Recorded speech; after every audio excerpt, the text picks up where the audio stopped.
Here we have a VP Commodore, and if you want to bypass the factory immobilisation key system in the side of the passenger door jamb, you need to unplug the back of the switch and join the two pink wires together.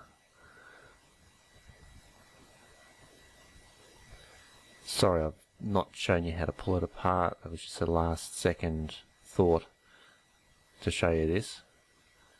Something not many people will come across these days when they want to put an aftermarket alarm in. They'll want to get rid of that system. If they've lost the key, which most people have, you need to get the wires from that hole. Now, covering that hole is a security plate. You drill it out. There's a pop rivet hole there. So you drill that pop rivet out, and then this plate comes off.